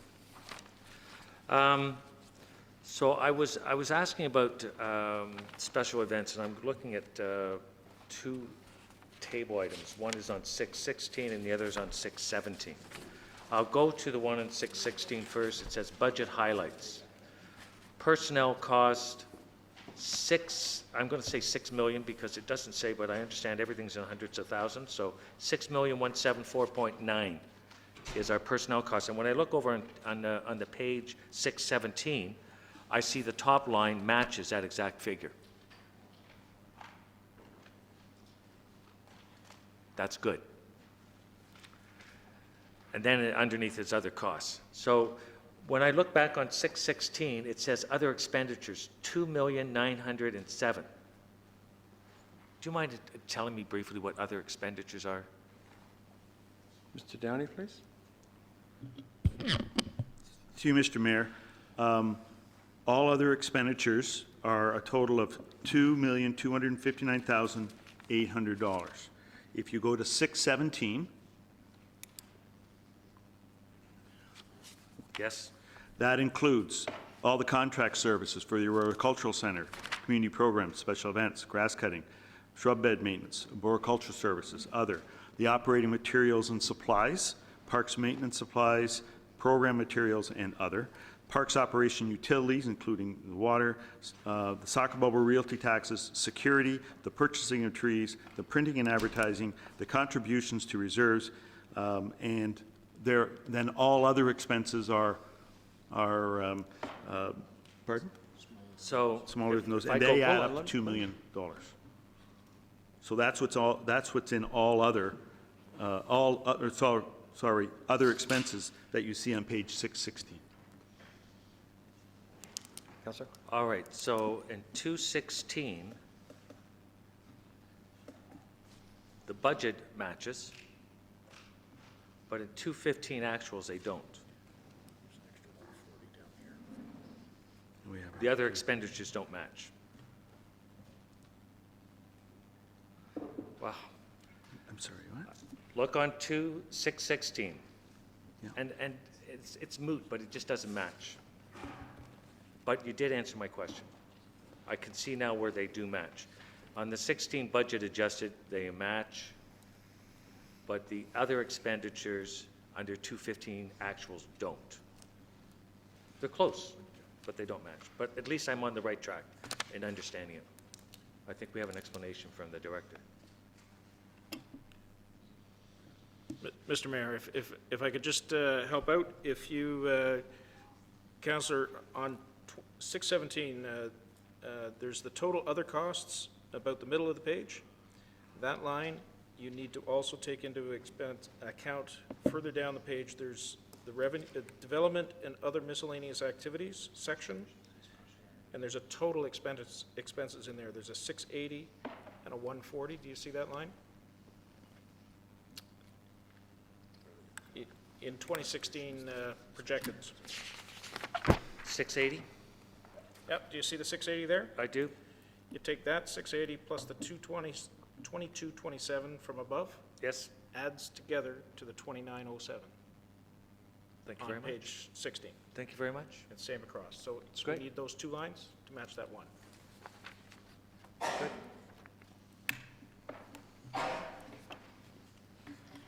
Councillor? Yes, thank you. Still, if I've only got 2 chances and this is my second, I'm no longer, well, then I'll just take a moment.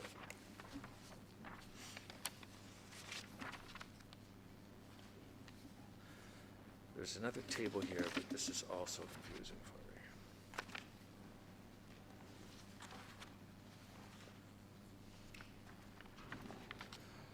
me. Through you, Mr. Mayor, on 618, we're looking at culture, special events, personnel.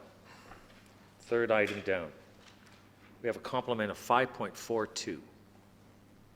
Full-time employees. Would that include the curator?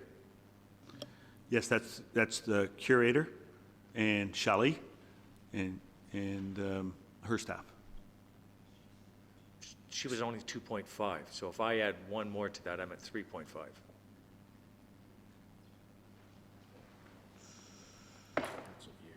Oh, is that right? Okay. Mr. Elliott, do you have? So these are actually prepared by finance, but so the treasurer's telling me that's also part of my salary is into that as well. So they break down my salary costs or part of my my full-time equivalent into each one of these divisions. All right. So I'm just sort of getting a handle on the special events, and I'll exclude the cultural for a second, but there is the full-time employees, there's the expenses that we've seen, there's the advertising, and then there's also staff that supports from parks for garbage and things like that. That all goes into events, if I'm not mistaken. So it's those are the numbers I have to kind of, or council has to put together for a total of what we are investing for cultural events. Is that more or less correct? Have I forgotten anything? Yeah, through you, Mr. Mayor, if you wanted an exact cost of what it costs to provide all special events, that would then take, there would need to be a cost center through our IAS department because staff from IAS support them. We'd need a cost center from communications because communications supports them. We would need a cost center from the Parks Division as well as the Business Support Division, as well as the Cultural Division within my department, as well as, of course, my Administration Division. We would have to break out a percentage of their activities that were attributed to providing the special event.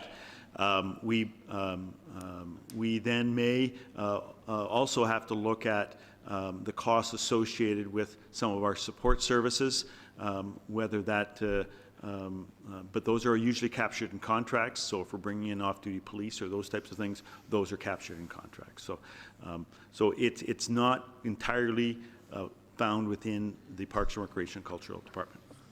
So, and this is what I've been more or less wanting to do, and I don't know if it's something I could recommend to the Finance Committee, but we should be able to capture what events cost the town, just like people that do other events are able to do that. So for example, the Aurora Music Festival, we had all those costs down, and then we asked the town to bring in $960 worth of their support in the form of delivering some picnic tables and some garbage receptacles, which was handled in the utmost professional manner and very reliable and was most appreciated.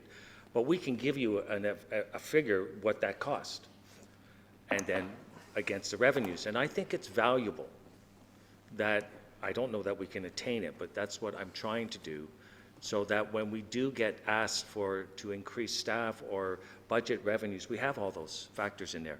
And again, we are provided those with our other cultural partners. And right now, I'm trying to get a hold of what it is, that number, but you've put in all kinds of other parameters. But to me, it's just a percentage of what they do, and it may be just a figure that we could throw in there based on the experience that we have all these events over all these years. You may be able to say, well, you know what, that's an exercise we could do. And that's the sort of information I'd like to have available when I'm making a decision tomorrow for the options. I think it's important. I think it's good for metrics and able to deliver and to evaluate how we're doing. So if some events are suffering, then maybe there's a strategy involved, and if some are successful, then we would try and mirror those successes in all the other events. But it's good to know what that costs, and we'll be able to figure out what it is when I'll put some numbers together tomorrow and we'll see how it goes. But I will be asking staff, just for clarification, it really is a handful because these costs are in several areas.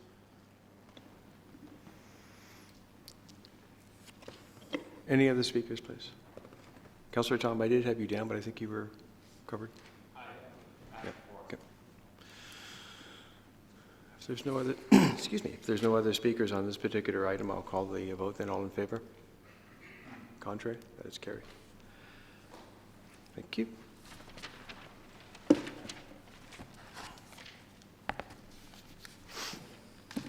We're receiving Mr. Downey's memo for information. Someone put that on the floor, please.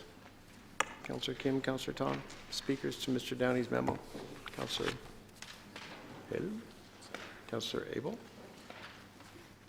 Thank you, Mr. Mayor. I'm looking at the last column on the special events marketing.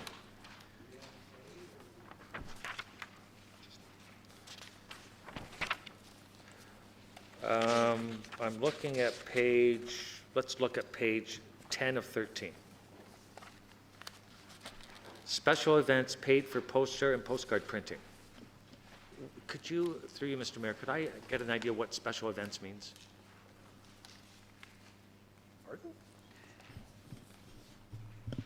Aurora notice board, it says special events paid for posters.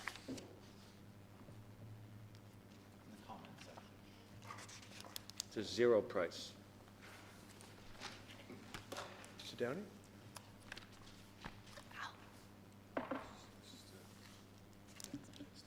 Okay, Stephanie? Through you, Mr. Mayor. Are you specifically looking at an event in particular? So the art show is at the top, or you're just looking at the... Well, as I go down and I look, say, under Canada Today, it says special events paid for the printing and distribution of double-sided newspaper insertion, $800. Yes. Is that a cost that's reflected in the total expenses for special events? It's really hard for me to understand what this is. You would have to, I suspect, sorry, through you, Mr. Mayor, refer back to the initial sheet submitted from the Special Events Committee to see if that expense was included in there.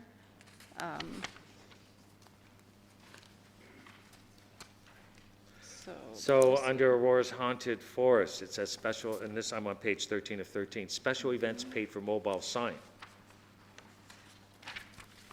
And I believe, sorry, through you, Mr. Mayor, I believe that sign cost is reflected in Mr. Downey's submission earlier. I'm going to go to Mr. Nader Rosny. Through you, Mr. Chair, just for clarification, the first set of documents, so that the document you're referring to now, Councillor, is actually item 2, but probably could deal with them together. The first document is all of those costs out of the special events unit, and they have in some particular events, they have a separate budget that falls under marketing for signs or specific print runs that they do dedicated to that event. The second document, which you're referring to here now, is after a conversation with you when you were looking at the costs of advertising and incurred through communications, we prepared this second document to show the expenses that communications section has incurred for those same events. The comments are reflective of the fact that other advertising beyond what communications has shown was done, and that's just linking you back to the first document. So in the one where you mentioned the print, special events paid for the printing and distribution of the double-sided newspaper, what we're showing there, I believe, if I read this correctly, is that the artwork was covered by communications. That's where the $800 comes in. But the actual bill to print those and distribute them went back to the committee because it was already in their budget to pay extra for that. So that's just a comment that really links you back to the first document. And we had to, we could have done this, if we do this again next year, we'll do it a little differently, but the requests came sort of one behind the other, so we had one document done, and then you asked for this clarification from the communications department, so we just prepared a separate document because it was a different set of staff that were researching those costs. So my comment is this. I'm looking at what it costs to deliver an event. And I'm looking at one of your documents, and I'll look at, say, page 3 of 13, and I'm looking at the Rib Fest. And it says in the Rib Fest, entry fees, $15,491. Through you, Mr. Mayor, what is that? Entry fee. Mr. Downey, can you help us there?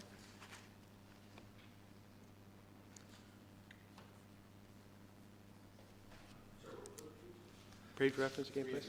3 of 13, second body is Rib Fest. Revenues. Food vendor fees. I'm assuming that's the Ribbers. They pay that, Mr. Downey, or through you, Mr. Mayor? Through you, no, the Rivers actually pay $15,491. So there's 4 vendors? They, 5. 5, and so they're each paying $3,000 to come in and Correct. participate. And then we have additional food vendors there as well. Correct. Thank you. So the entry fees is actually, it could be also a vendor fee, as I guess I would call it, but it's a separate. Okay, so that's my confusion. So as I go down here, I see for expenses operating, I see mobile sign for $610 and a signage, but I see no advertising here. And the reason I don't see any advertising here is because that advertising is done through communications. So I'm trying to find out how much it cost us. And if I look at Multicultural Festival, page 7 of 13, I look at the very last thing, it says advertising, $7,600.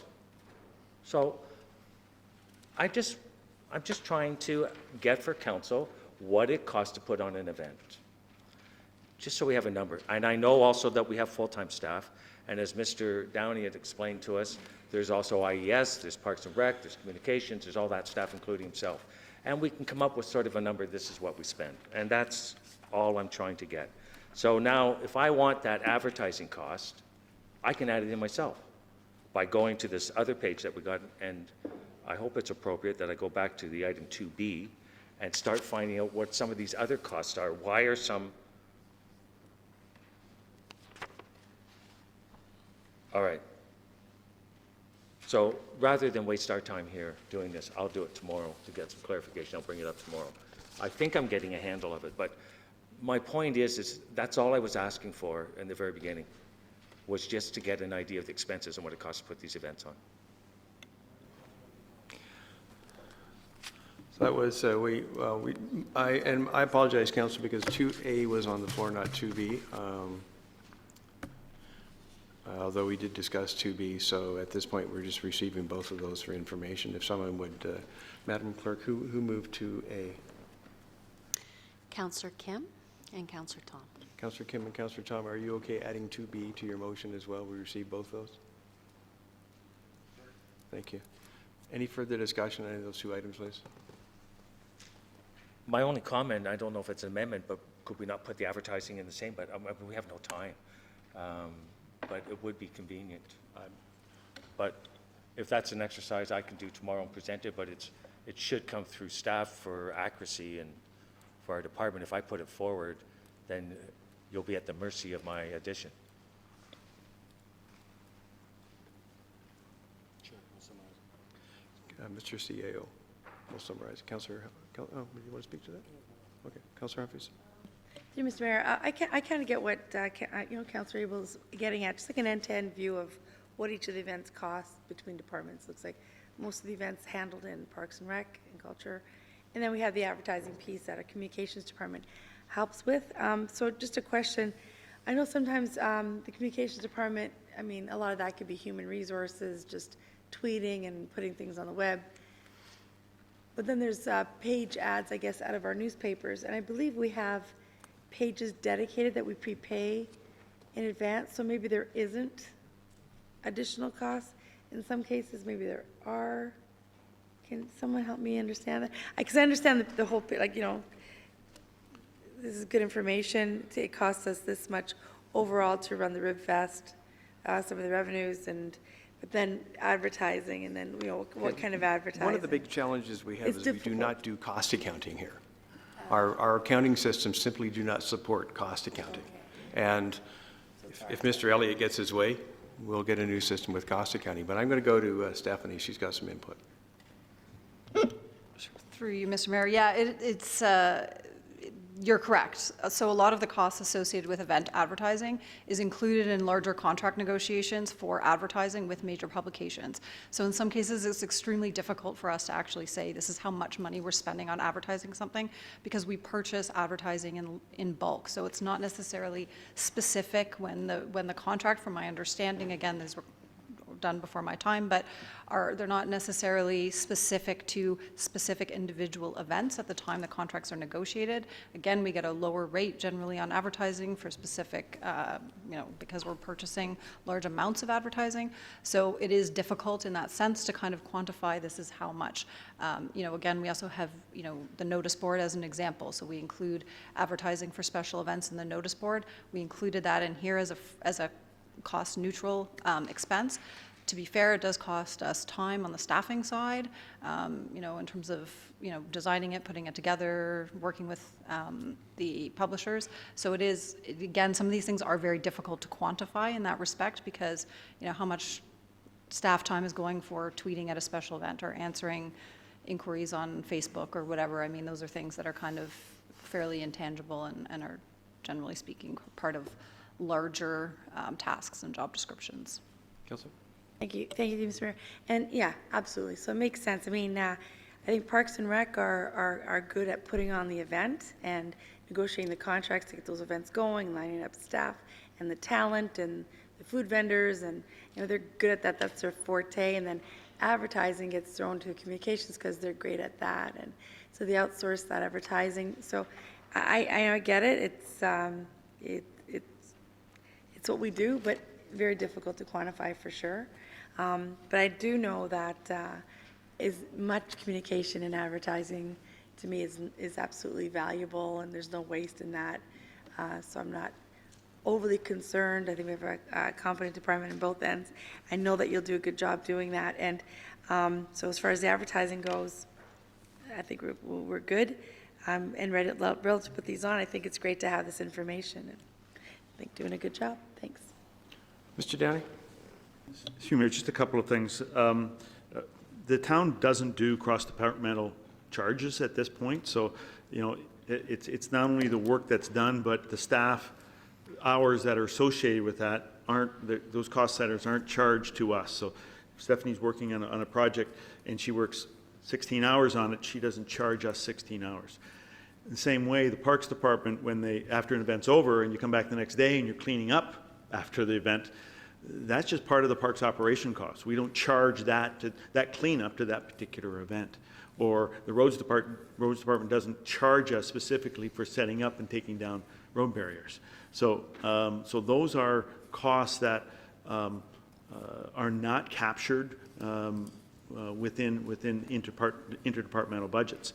The anomaly with regards to advertising was the Multicultural Festival, and there's a reason for that, is because it came as a later request within the budget.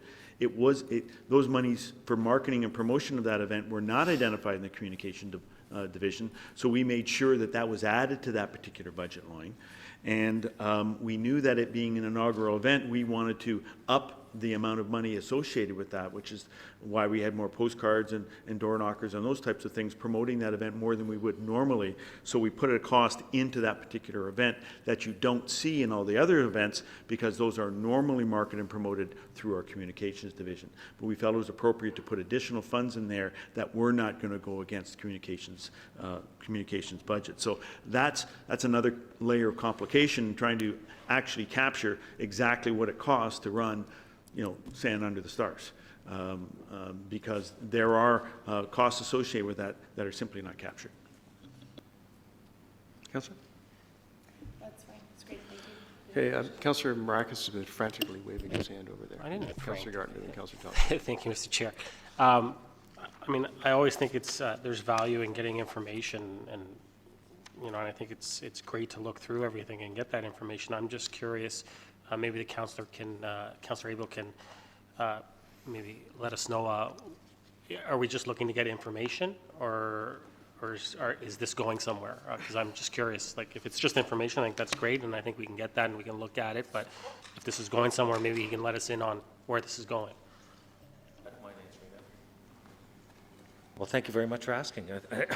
We received on November 14th approved special event budget, which shows the Rib Fest at almost revenue neutral.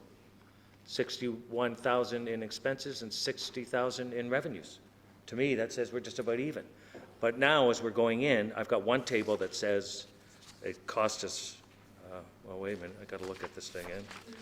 Oh, we received it here. So we have a cost. Okay, I'm not sure you're answering Well, Councilor the Marakis' reason question. is that I'm trying to find out what it's costing us so that we can have some metrics going forward to say, all right, if we're putting in $300,000 into special events plus staff time, that's a very valuable piece of information. So when someone else comes forward and says, can we do a special event and it costs $3,000, you get an idea of the scope of what is being done and what the ask is. We talk about right sizing, and I think that exercise could apply here. So the communication department knows what departments are chewing up that budget. Planning gets advertising, or we use notification for that, as does Parks and Rec. So it's more valuable for everyone as we go forward analyzing our budget. Councilor Marakis? More information, the better. Thank you, Mr. Chair. So if I get this straight, we're just looking to get information. To evaluate, yes, that's correct. Okay, thank you.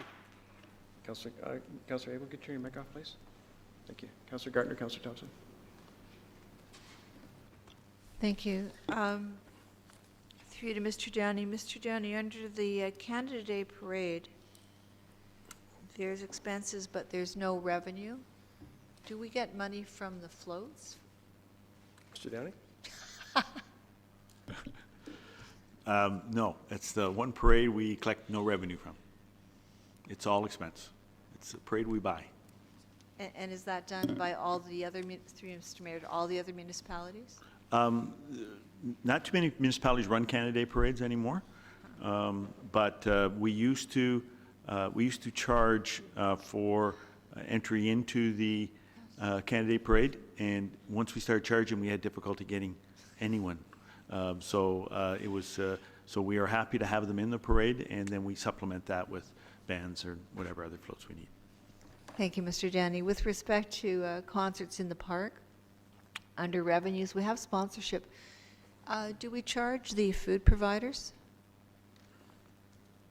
Through you, Mr. Mayor, we do have contracts with the food providers. Those are provided to council as a contract, and we don't separate those contracts to each particular event, but rather overall to the special events. But thank you, Mr. Downey. Follow up, from what I remember, we used to get lists of people who wanted to provide food for the concerts in the park specifically, and we no longer do that? Through you, Mr. Mayor, yes, we do. But we combine those with other events that we want food vendors at. So we call a tender for the provision of food services at our events, and then report that back to council that we are collecting X number of dollars, and these are the food vendors that we are selecting, and then they are able to attend the special events that they have been directed to. Thank you. I still think that it's a revenue to us. It needs to be broken out somehow, especially with the events in the park. And from what I know, that's only the concerts, maybe the fall festival and the movies. And with respect to the multicultural festival, I think we were hoping to have some revenue there from the, again, food providers. I can't remember, but I believe that was the case. From the multicultural festival, it's the same question about the were we hoping to get revenue from food providers for that? Mr. Downey? Through you, Mr. Mayor, I'm sorry, I was waiting. The event did not have food vendors attached to it. That was at the request of council. So we did not have food vendors this year identified at the multicultural event. In fact, we had food costs, but they were attributed to, quite frankly, Councillor Kim stepping up and providing part of that food. With the review of the event, we are recommending that we do look at vendors, but that has not been decided at that point. In fact, the event hasn't been decided at this point, so we haven't done any further research on that. Thank you, and it was a wonderful event. I just thought that we had a revenue side on that as well when it was brought to council. Thanks, Councillor Kim. Councillor Thompson. Thank you, Mayor Daw. You know, I think the challenge of the budget process, since I've been on council, is always a